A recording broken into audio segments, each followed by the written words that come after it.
Hello friend, welcome to my channel. In this video, I am going to make a calculator. But before that, अगर आपने C playlist में selection statements वाली videos को नहीं देखे हैं तो काइंडली उसको वॉच करें ताकि आपका कॉन्सेप्ट क्लियर हो जाए। इस वीडियो में हम बनाएंगे कैलकुलेटर को using F L statement and switch statement. पहले हम एफ एल स्टेटमेंट को यूज़ करेंगे, उसके बाद स्विच स्टेटमेंट को लेंगे। तो इससे पहले प्रोग्राम की स्टार्टिंग से पहले अगर मैं ये जो लॉजिक है मैं आपको समझाऊं, आप लॉजिक पर थोड़ा फोकस दे तो ये कुछ इस तरह से है कि इसमें हम तीन वेरिएबल लेंगे। एक वेरिएबल हम एक नंबर को लेने के लिए लेंगे यूज़र से जो इनपुट लेगा, तो इसके लिए हम एक वेरिएबल लेंगे।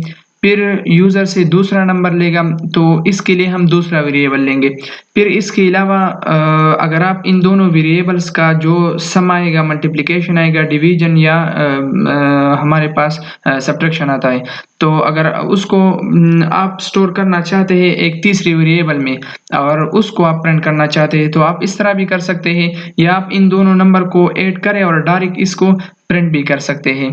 तो पहले तो हम स्टार्टिंग में तीन वेरिएबल लेंगे क्योंकि हम डिटेल में करेंगे तो इसलिए मैं तीन वेरिएबल लूँगा। और इसके अलावा आप एक वेरिएबल लेंगे, वो कैरेक्टर टाइप का होगा, तो वो हमारे पास जो ऑपरेटर के लिए हम यूज़ करते हैं, तो वो वेरिएबल हम ऑपरेटर के लिए लेंगे। तो हम स्टार्ट करते हैं अपने प्रोग्राम को। हैश इंक्लूड studio.h, ये मेरा मेन फंक्शन हुआ। यहाँ से मैं तीन वेरिएबल लेता हूँ, एंड num1 या मैं n1 लेता हूँ या num1 में लेता हूँ, इस तरह मैं num2 लेता हूँ। और तीसरा वेरिएबल अगर आप लेना चाहते हैं तो ले, अगर नहीं लेना चाहते तो आप इसको स्किप भी कर सकते हैं, इस वेरिएबल को नहीं ले सकते। लेकिन मैं तो लेता हूँ क्योंकि मैं प्रोग्राम डिटेल में करना चाहता हूँ, तो मैं तीसरा वेरिएबल लेता हूँ आंसर। और इसके अलावा मैं जो कैरेक्टर टाइप का वेरिएबल है वो भी मैं लूँगा, कैरेक्टर, और उसके लिए मैं ओपी लेता हूँ, मतलब ऑपरेटर। तो यहाँ से ये कुछ इस तरह से होगा कि पहले यूज़र को एक मैसेज डिस्प्ले होगा कि फर्स्ट नंबर को एंटर करे।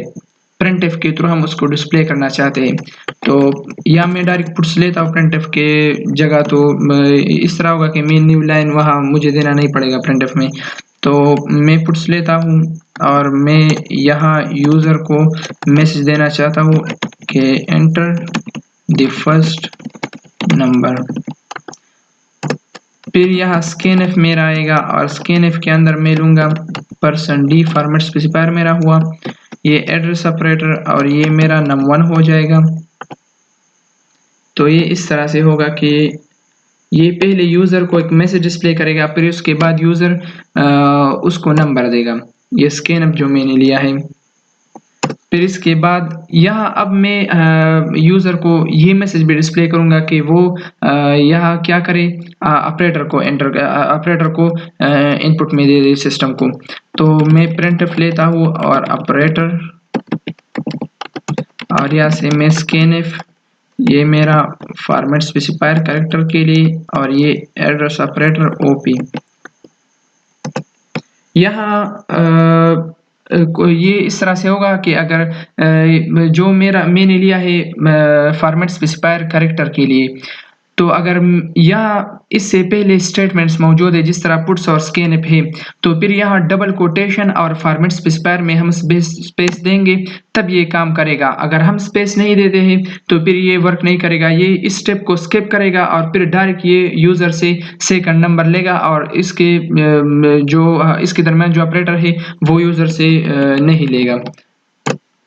फिर हम देते हैं यहाँ सेकंड मैसेज यूज़र को, एंटर द सेकंड नंबर, और ये स्कैनफ से मैं लेता हूँ पुट्स। स्कैनफ में मैं फॉर्मेट स्पेसिफायर इंटीजर के लिए, और यहाँ एड्रेस ऑपरेटर num2। तो ये इस तरह से शो हो जाएगा यूज़र को। यूज़र फर्स्ट नंबर एंटर करेगा, फिर उसके बाद ऑपरेटर एंटर करेगा, और उसके बाद ये सेकंड नंबर एंटर करेगा। अब अगर मैं यहाँ से यहाँ मैं पुट्स लेता हूँ ताकि न्यू लाइन डायरेक्ट आ जाए। अगर यहाँ मैं स्पेस नहीं देता हूँ तो अब आप देखेंगे ये किस तरह स्टेप को स्किप करता है। तो यहाँ मैं फर्स्ट नंबर देता हूँ और ऑपरेटर वाला जो स्टेप था उसने वो स्किप किया और डायरेक्ट यूजर से सेकंड नंबर लेता है इनपुट में। तो यूजर क्या करेगा, सेकंड नंबर देगा लेकिन कोई ऑपरेशन परफॉर्म नहीं होगा क्योंकि इसने ऑपरेटर वाला जो स्टेप था उसको इसने क्या किया, स्किप किया। तो हम इसमें स्पेस देंगे और ये जो पूरा पोर्शन है अगर मैं यहाँ से पेन ओपन करूँ, ये वाला पोर्शन ये क्या है, ये प्रॉम्प्टिंग वाला पोर्शन है। यानी यूजर से यहाँ से वैल्यू लेगा और सिस्टम आगे जाएगा। जिस तरह यूजर फर्स्ट वैल्यू देगा तो उसके बाद ये यूजर से सेकंड वैल्यू, फिर सेकंड के बाद थर्ड और थर्ड के बाद हम ऑपरेशन यहाँ से स्टार्ट होगा, यहाँ से ऑपरेशन स्टार्ट हो जाएगा। तो यहाँ से मैं लेता हूँ एफ और कंडीशन में मैं देता हूँ अगर ऑपरेटर क्या हुआ, इक्वल हुआ प्लस के, तो क्या ऑपरेशन परफॉर्म होना चाहिए। तो यहाँ मैंने आंसर लिया था। तो आप डायरेक्ट भी ले सकते हैं, जिस तरह मैं यहाँ printf फॉर्मेट स्पेसिफायर और मैं यहाँ से num1 प्लस num2 देता हूँ और इसको मैं क्या करूँगा, कंपाइल करूँगा, कंपाइल एंड रन। तो ये 2 ऑपरेटर में हमने प्लस दिया और 3 तो इसने 5 दिया। और अगर आप इस तरह करना चाहते हैं कि आप जो वेरिएबल है आंसर वाला, इसमें इन दोनों को स्टोर करना चाहते हैं तो num1 प्लस num2 ये आंसर में स्टोर हुआ और आप क्या करें, यहाँ से आंसर को प्रिंट करें।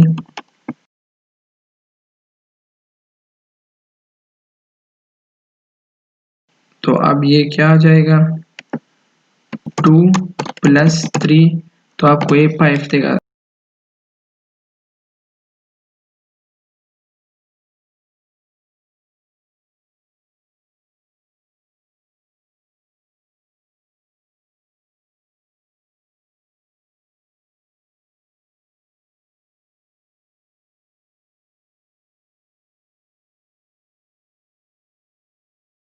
इसके बाद मैं लूंगा एल्सेफ, यहाँ से मैं लेता हूँ एल्सेफ और इसके अंदर मैं लूंगा अगर ऑपरेटर क्या हुआ माइनस, अगर ऑपरेटर मैच हुआ माइनस से तो क्या आंसर में यहाँ हम देंगे num1 माइनस num2 और printf आंसर और यहाँ से फॉर्मेट स्पेसिफायर आंसर, तो इसको प्रिंट करेगा। फिर इस तरह से मैं लेता हूँ नेक्स्ट एल्सेफ और इसमें अगर ऑपरेटर क्या हुआ, इक्वल हुआ मल्टीप्लिकेशन के लिए, अगर जो मैंने स्टेरिक सिंबल लिया है अगर ऑपरेटर इसके इक्वल हुआ, इससे मैच करता है तो ये मल्टीप्लिकेशन वाला ऑपरेशन परफॉर्म करेगा। तो आंसर में यहाँ से num1 multiply by num2 answer और यहाँ से फॉर्मेट स्पेसिफायर मेरा हुआ आंसर और लास्ट में आ जाएगा एल्स।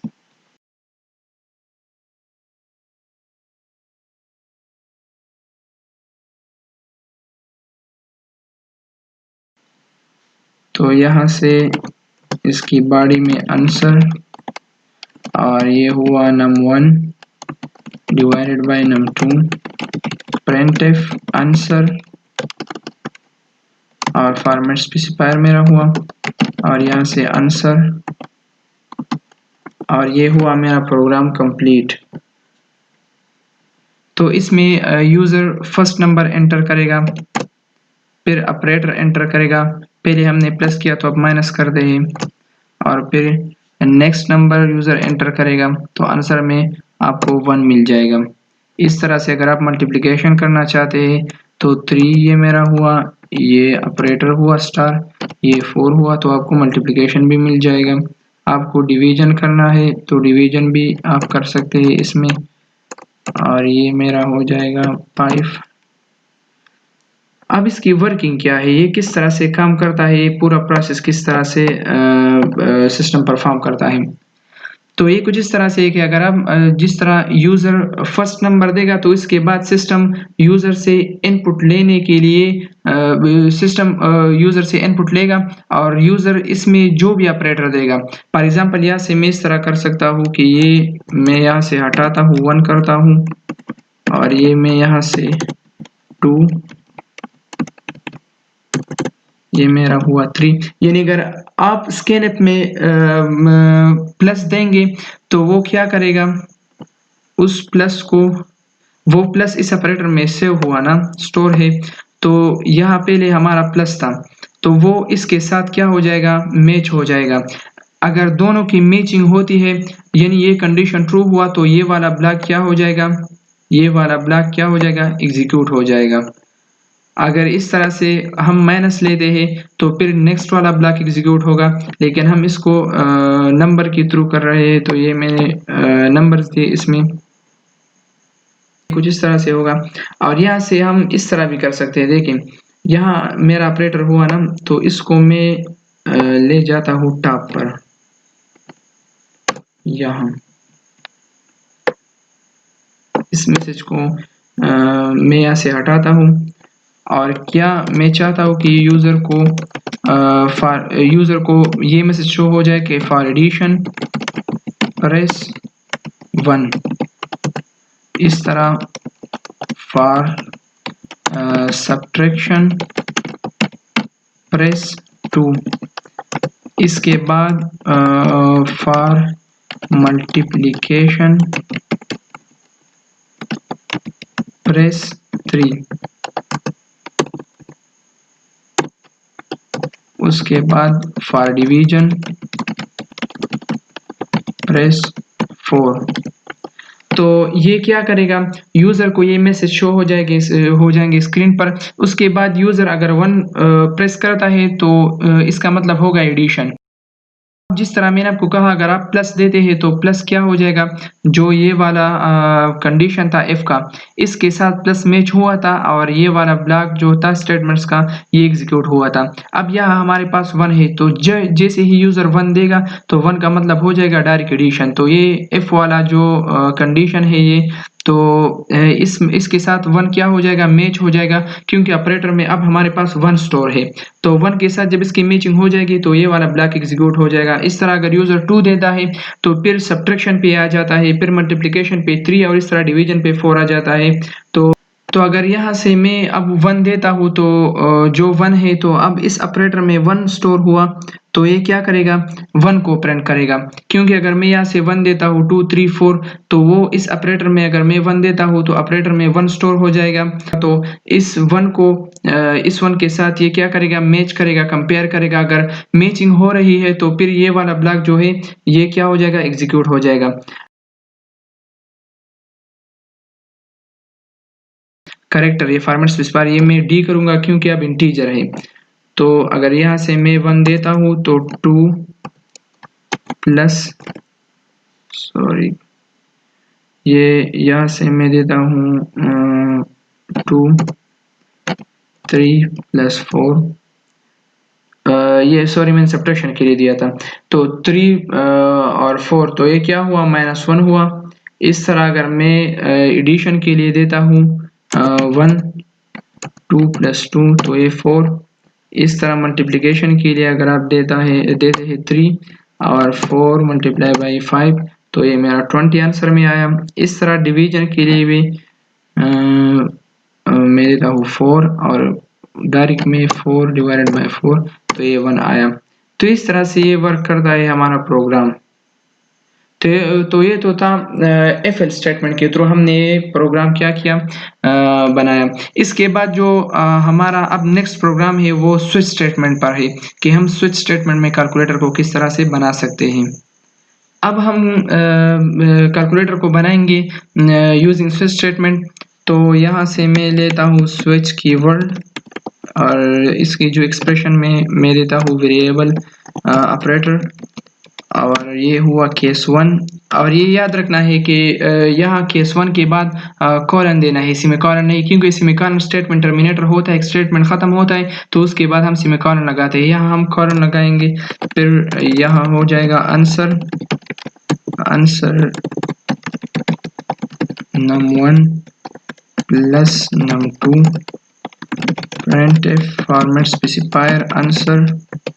इस तरह से लास्ट पे ब्रेक कीवर्ड हो जाएगा, क्योंकि अगर हम ब्रेक कीवर्ड नहीं लगाते तो मैंने आपको प्रीवियस वीडियोस में बताया है कि सिलेक्शन स्टेटमेंट्स वाली में अगर आपका केस जो है ये मैच होता है तो फिर उसके बाद जो नेक्स्ट केस आता है वो भी इसके साथ प्रिंट हो जाएगा। और अगर उस केस के बाद भी ब्रेक कीवर्ड आपने यूज नहीं किया तो उसके बाद जो नेक्स्ट केस आता है तो वो भी उसके साथ प्रिंट होगा, और इस तरह लास्ट पे डिफॉल्ट भी आपके साथ प्रिंट हो जाएगा। तो उससे बचने के लिए हम ब्रेक कीवर्ड यूज करते हैं। ये मेरा हुआ case 2, answer num1 minus num2 printf format specifier answer break keyword case 3 answer num1 multiply num2 printf format specifier answer break keyword. इस तरह से केस 4, और ये मेरा हो जाएगा डिवीजन के लिए answer num1 divided by num2 printf। ये हुआ %d आंसर ब्रेक कीवर्ड, और लास्ट पे डिफॉल्ट आ जाएगा। जो केसेस हमने लिए हैं अगर इसके साथ मैच नहीं होता तो फिर लास्ट पे यूजर को ये मैसेज शो हो जाना चाहिए कि आपने जो ऑपरेटर दिया है वो इनवैलिड है।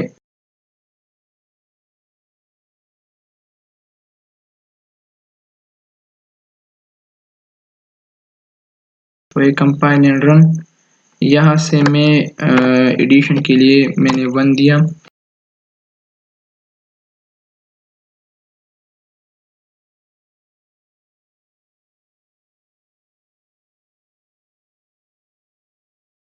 ये फर्स्ट नंबर, ये सेकंड नंबर, तो ये तो ठीक है।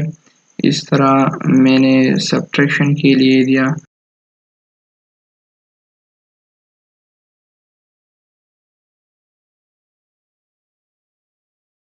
हम यहाँ देते हैं 5, तो क्योंकि इसकी मैचिंग नहीं हो जाएगी तो ये क्या कहेगा कि आपने जो ऑपरेटर दिया है वो क्या है, इनवैलिड। या तो मैं इंटीजर देता हूँ, इसके बाद जो हम प्रोग्राम बनाने वाले हैं उसमें हम ऑपरेटर देंगे, लेकिन ये हम इसमें देते हैं 5।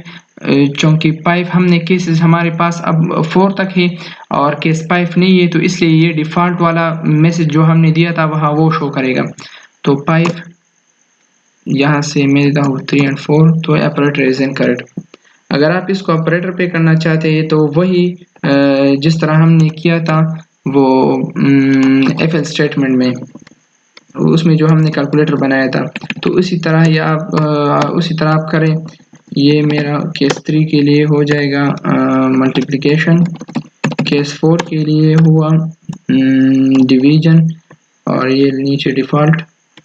और यहाँ से ये मैसेजेस ये जो शो हो रहे थे यूज़र को, यहाँ से हम हटाते हैं। और यहाँ पे मैं मैसेज देना चाहता हूँ कि ऑपरेटर यूज़र को ये शो हो जाना चाहिए। अब यहाँ से मैं फर्स्ट नंबर देता हूँ, फिर ऑपरेटर देता हूँ, तो ऑपरेटर इज इनकरेक्ट। तो यहाँ हमने क्या किया था, फॉर्मेट स्पेसिफायर हमने चेंज नहीं किया था, वही हमने क्या दिया है फॉर्मेट स्पेसिफायर में %d हमने दिया है। तो ये मैं सी करूँगा और उससे ऊपर क्या है स्टेटमेंट मौजूद है, तो इसमें डबल कोटेशन में और फॉर्मेट स्पेसिफायर में मैं स्पेस दूंगा। तो अब ये वर्क करेगा। ये हुआ 2 + 2 4। तो ये था हमारा स्विच स्टेटमेंट में कैलकुलेटर। इससे पहले हमने किया एफ एल स्टेटमेंट में कैलकुलेटर, और ये हुआ स्विच स्टेटमेंट में कैलकुलेटर।